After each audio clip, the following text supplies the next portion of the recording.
everyone, and welcome to the second episode of House of Recaps. My name is Brenna, if you don't know me. Hi. This week I'm going to be talking about all the episodes from last week, which includes House of Spirits, House of Blackmail, House of Rivals, House of Faces, House of Myths, House of Nightmares, House of Convocations, and House of Heartbreak. Okay, so House of Spirits, House of Blackmail opens up with the end of the cliffhanger from the episode before, where Nina and Fabian are in the library hiding from Victor and Sweetie, and I was glad they got caught, because it would have been really unrealistic if they didn't get caught, because so many times in season 1, Sibuna's hiding from Victor, and Victor is just like, I don't see anyone, when obviously they're right there. Then later on, we see Alfie making cupcakes for Amber, which is so cute, and then Amber comes in and like jumps into a Fabina conversation about the mystery and is all like, oh, so I had this dream, and I tried to dream about Justin Bieber, but it turned out to be Justin Bieber, and I thought that was really funny for some reason. So later that night, Amber and Nina are getting ready for bed, and Amber's trying to get Nina to do her whole like control your dream thing when Alfie walks in with cupcakes for Amber, and it's just like, oh my gosh, you're so cute, and I was so excited for Amphy. So then we get insight into Nina's dream, where she's trying to get a hold of Sarah but ends up finding Victor, and she's crying tears of gold, which kind of gives her more insight to the mystery. Then the next morning, Alfie's flowers for Amber finally show up, except they're cacti, or cactuses. I don't know what the plural of that word is, but you know what I'm talking about. And I thought that was so funny, but I felt really bad for Alfie. Like, seriously, Jerome, why would you sabotage your own friend? Even if it was funny, that's horrible. Then we're back at school, and there's this really fun scene with Poppy and Jerome, where Poppy's blackmailing Jerome, and that's the moment I realized Poppy is a mini Jerome, and I think they are so great, and she's so great. And then we're back into the dining room, and everyone from the Anuba's house is there, and the first thing I notice is that Jerome's arm is around Joy. So, new ship. I would ship it, because that would mean no interfering with Fabina and no interfering with Mikara, and that could work for me. So then Mikara walks in and they're all like ready for their double date and they're saying things at the same time, and I'm just beaming with excitement because I love them. Only downside is that there's no double date with Fabian and Nina because Nina wants to spend time with her Gran. But Gran utters the greatest line ever in this scene. After Victor comes in and then he gets all like flustered and leaves, she's all like, why did you tell me he was cute? I was dying when I first saw that scene. But to make up for the double date, Fabina ends up going on a date in the attic, and it's so cute, and they're about to kiss, and then the freaking cup starts to light up, and it was really sad. But then Fabian was being all adorable, and he's like, oh no, did I forget to floss? And I thought that was so funny.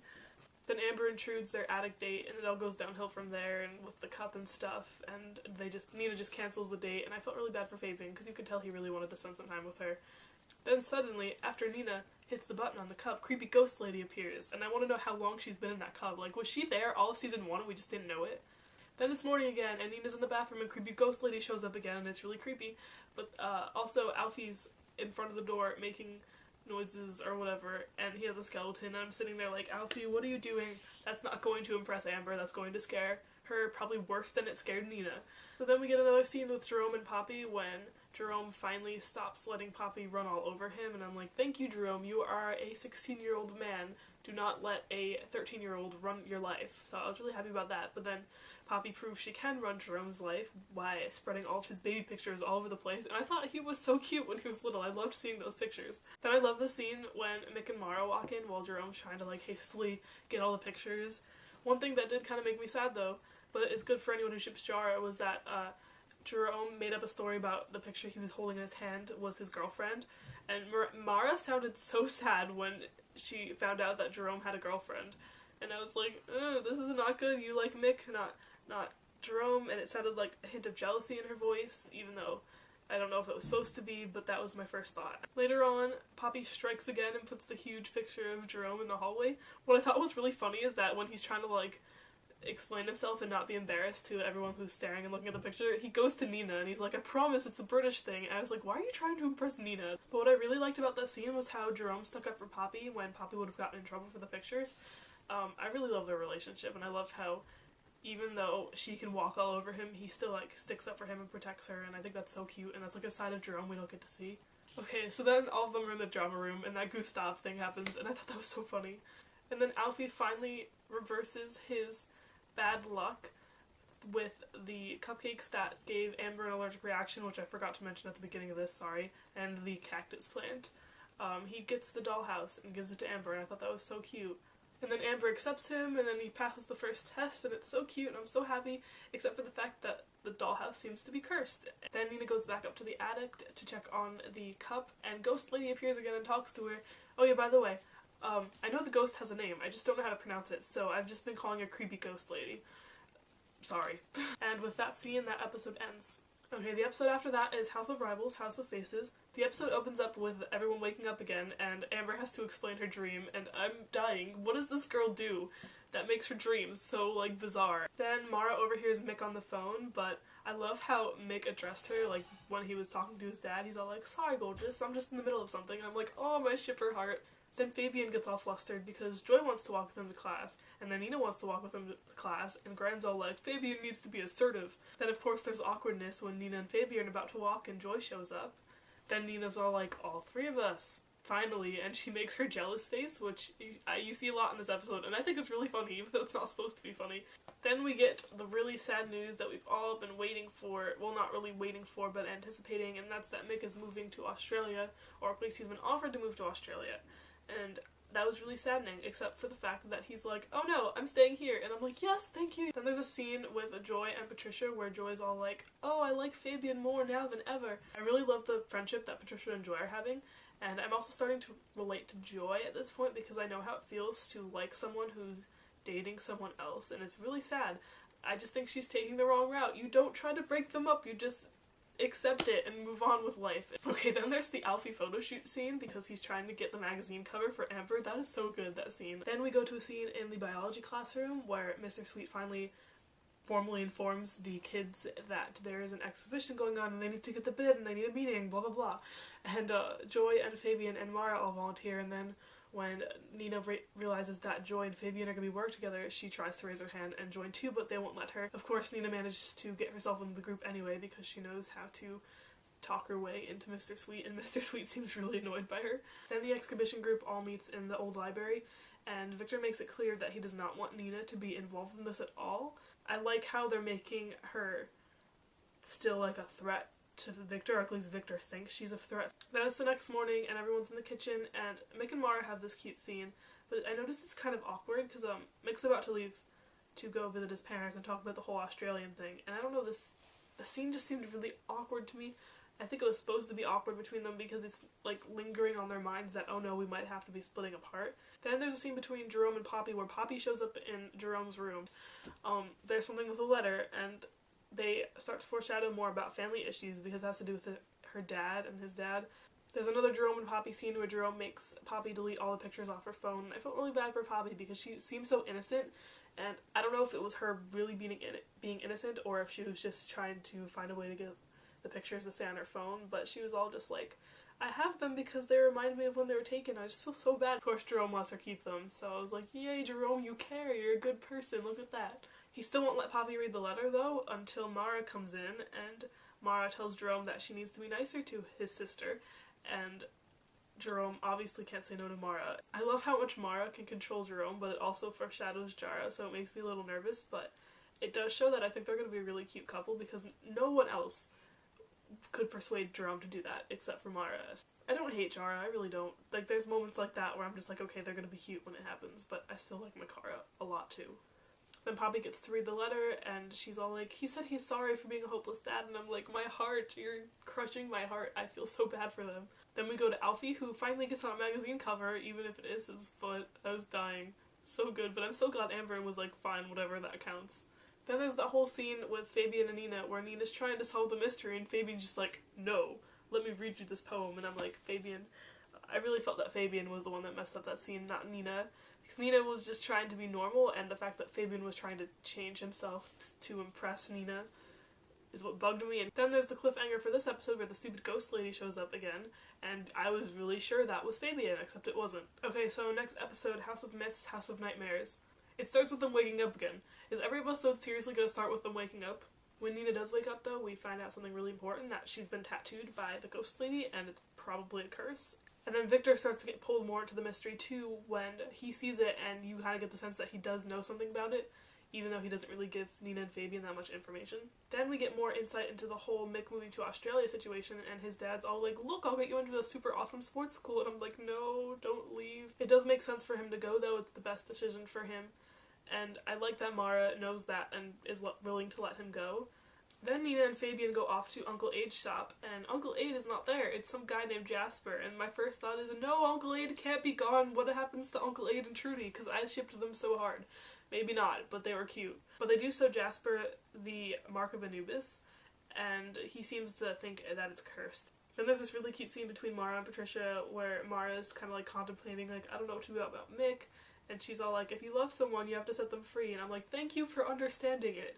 You need to talk to Joy, who doesn't understand that you gotta let the person you like be happy and not ruin their lives. Then Patricia accidentally kind of gives Mara advice that she doesn't want to give her. She says something along the lines of like, oh, you guys are perfect together. You make it work even though you have nothing in common. And then Mara's all like, hey, well, I can't break up with Mick because he won't let me, but I bet he can break up with me if I act super nerdy because we have nothing in common. Yay, let's go make him break up with me. And I'm like, no, stop it, don't break up. Then there's a scene with Poppy when she's in the hallway and she's still on the search to find her dad, and she finds his name on a plaque. And then Mr. Sweet finds out, and we kind of get insight that Mr. Sweet knows who Mr. Clark is, but he doesn't want to talk about him, and I want to know, like, why. Then there's a scene with Sibuna and they're doing some mystery stuff, and I'm just sitting here like, go on a date already. And then Amber shows up and they don't want to tell Amber anything, and I'm like, Amber created Sibuna, just let her in, tell her stuff, and tell Alfie and Patricia for that matter, maybe even tell Jerome, that'd be nice. Then we're in class and Mara shows up looking all geeky, except it's not working because she doesn't look geeky, she looks like adorable and geeky at the same time, so obviously it's not going to work on Mick. Then we go back to the house, and Nina's just sitting in the dining room with Gran when Fabian and Joy walk in, and they're just having like this harmless moment, laughing with each other while they're playing around with the video camera. But then Nina gets all jealous again, and I don't know, and on that scene I side with Joy because she didn't do anything. Then it's nighttime, and Amber and Nina are in their room with the dollhouse, and Fabian ends up showing up too, but the dollhouse is smoking. What was the point of that? Why is it smoking? We never really find out this week. But they all make the Sibuna sign, and I'm like, yeah, you're letting Amber in, I think. That's good. Then Victor walks in, and he's trying to figure out why all there's smoke in there, but then Gran shows up, and he's like, okay, I'm gonna leave. Then it's the next day, and Mara's still attempting to get Mick to break up with her, and it's really annoying, but Mick is doing awesome with not letting Mara get to him. When she's all like, we're so different, he's just like, but we're so right, and I'm like, Mick, I love you. I love the ship, you're amazing. Then we see Alfie attempting part 3 of Amber's boyfriend book, or boyfriend requirements, whatever, and he gets the tractor and makes it pink, and I was like, oh my god, you're so funny, you're so adorable at the same time. And I loved Amber's reaction, because at first she's kind of just like, but when everyone else gets all excited, she decides it's actually kind of cool, so I thought that was cute. And then she finally says, you pass, but then there's a catch because she's not gonna officially be his girlfriend yet. They have to go on a trial date. So then they're all back in class again, and there's this really funny moment with Patricia, Joy, and Mara, where she's all like, I don't remember giving anyone any advice because it's all just going bad. All of the advice she pretty much gave to them on accident. I just feel really bad for Patricia because she has no role in these episodes, and her friends think she's giving them bad advice, and I just feel really bad for her because she doesn't care about relationships. She needs to be brought back into the mystery because she's not doing well on this whole like social aspect story plot. Then Joy and Fabian are talking about working on the music for their video they're making, and Joy's all like, it's a date, and that would be harmless, except for the fact we know she's doing it on purpose. And then there's the scene with Mara in the hallway. Mick shows up with all his friends, and she just appears like, oh my gosh, hey Mick, I'm gonna just cheer for you, give me an M. And then Patricia's trying to like help her, but you know she's not the kind of person that wants to be helping with cheerleading stuff, and she's kind of just like, But then Mick wins the award for best boyfriend ever because he doesn't get embarrassed, he doesn't like try to laugh it off with all of his friends surrounding him, he just accepts it, and he's like, oh, you're so cute, and like kisses her, and I'm like, oh my gosh, I love you. Then Fabina's working on the mystery again, but then they're starting to not let Amber in it again, and I'm like, why? That's really bothering me that they don't want Amber to be a part of this. Then there's a scene where Poppy and Mara are working on the whole finding Poppy's dad thing, and Mick walks in, and I felt so bad. Mara just like rejected him and yelled at him, and Poppy notices too because she's all like, wow, you must hate his guts, and she's just like, no, I actually love those guts. And I'm just like, me too, Mara, I love his guts too. So we end up finding out that Poppy's dad's name is John Clark, that he lived in Anubis house, and then he went to school with Mr. Sweet, who also lived in Anubis house. So I want to know if he was involved with the mystery. Then we get to see the Fabian and Joy date. It was fine. I mean, it wasn't really a date at first, and then Joy pulls the whole like, oh no, I have a cramp in my foot, give me a foot massage thing, and I'm like, really? And then why would Fabian say yes to that? That was like stupid on his part too. Then creepy ghost lady appears in Fabian's dream, and I'm getting really confused because, you know, it makes sense for Nina to get cursed because she's the chosen one, but why is Fabian getting cursed? The episode then ends with Nina in her room with the dollhouse, and the dollhouse spits out the map from underneath. And that's when I begin to realize that maybe the dollhouse isn't actually a bad, like, curse thing. I think it might actually be good. Alright, then last but not least is House of Combinations and House of Heartbreak. Alright, so it starts with Fabian and Nina looking at the map that Nina had found the night before, and we pretty much figure out that it's a map of the cellar. Then Fabian brings up his dream to Nina, but then he flat out lies to her about the curse, and I'm just like, why? I don't know if he's trying to protect her, but no, don't lie to your girlfriend. Then Amber and Nina go on their secret Sibuna mission, and I'm like, thank you for including Amber. Nina and Amber end up finding a Victorian combination lock above one of the shelves that was pointed out on the map, but they can't open it because they don't have the right numbers. So they leave, and Amber's all like, time for a Fabina date. Except it's not just the Fabina date, it's an Alfie, Amber, Fabian, Nina date.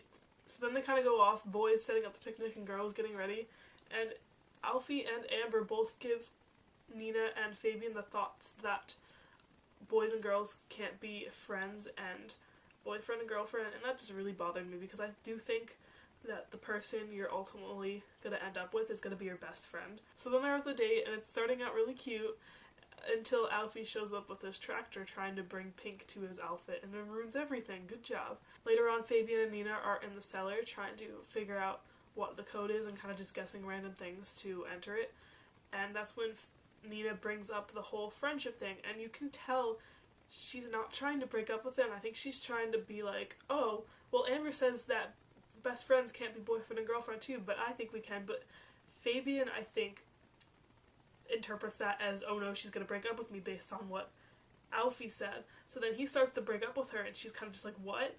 And then because she thinks he's breaking up with her, she doesn't want to say anything to him about her wanting to stay together, so then she kind of just accepts it, and I'm like, guys, this is so bad. The thing with Fabina, though, is I'm pretty sure they're endgame, so they're gonna get back together soon. Then they're all sitting at the table again, and Jerome decides to pull a prank and takes Fabian's poem that he had found earlier and sticks it under Joy's clipboard, and I'm just like, no, Jerome, stop it. Why are you messing with all the relationships? Then Fabina announces their breakup, and that was really sad. And then Joy gets all excited about the breakup, which I understand. If I was in your position, I'd probably get excited over that too. Then everyone's in the library getting ready for the bid, and Alfie decides to try to get Amber back to make up for the picnic, and he's all dressed up like King Tut and throwing a fit and stuff, and I think it's really funny. Then there's a scene in Mick's bedroom where Mara finally decides to confront him about the tickets, and it just all goes downhill from there. Mick, of course, explains that he only had the tickets because his dad gave them to him as part of the bribe. He's all like, I don't want to go because that means being away from you, and I'm just like, oh, I love you, you're so cute. But then he also expresses to Mara that he really does think the school would be a really good place for him to go, and that he really can't decide. But Mara decides that she has to make the decision for him and breaks up with him, and I was just like, I was seriously about to cry during that scene. What really bothers me is that when Mara broke up with him, it wasn't just because it was best for him to go to that school, but she also said it was because they're too different. And I know they're different, but what I liked about them is that even though they were different, they managed to be a couple. Then we're back at the exhibition, and of course Mara's crying over Mick, so she's not there, and Joy has to make the opening speech, and she gets stage fright. Then she flips her clipboard pages, and she sees the poem that Jerome placed there that was from Fabian, and she thinks it was for her, so then she gets all excited and makes up a new speech where she's like half talking about the school but half talking about her relationship with Fabian. After the speech, we get to see Mick in his bedroom. He's on the phone with his dad, and he officially tells him that he's going to Australia. Guys, I don't want Mick to leave. I'm so sad. Then we're back at the exhibition, and Fabian and Nina are standing next to each other while they're playing the video, and the date 1890 comes up. And that sparks Nina's brain thinking like, oh, maybe that's the code to the lock, so of course she tells Fabian. And that made me really happy because you'd think it would be awkward after they broke up, but the mystery keeps them together. Then Gustav gets up in front of everyone after the bid presentation is over, and he's all like, yeah, you guys win, you get to have the exhibition, and everyone's like, yay. But then Joy shows up and hugs Fabian, he's all like, thank you for that, and he's all confused like, what did I do? But Nina then sees the mark on his arm that he got from the ghost lady, and she flips out on him, is like, why didn't you tell me, why'd you lie to me, and that kind of ruins any Sibuna-ness that happened, because that's not good that he lied to her, obviously. And then creepy ghost lady shows up again, and she's all just like, who are you? And I think that's the question that's on everyone's mind right now, who the heck is this lady? And that concludes this week's episodes of House of Anubis. I hope you enjoyed my rambling and my reactions and my fangirling. If you want to talk to me or see anything else that I have to say about episodes, you can go follow me on Twitter. At This Is Bren is my regular account, and then I have my House of Anubis account at Brenna HOA. I usually tweet during commercials of the East Coast airings, so you can go check out my tweets. And then you can check out my Tumblr, thisisbren.tumblr.com. I usually will post like a little recap of my reactions after every episode. And plus I reblog a bunch of different things that I find the HOA tag, so check that out. I'll put links in the doobly-doo. And yeah, that's the end of this episode. Sibuna.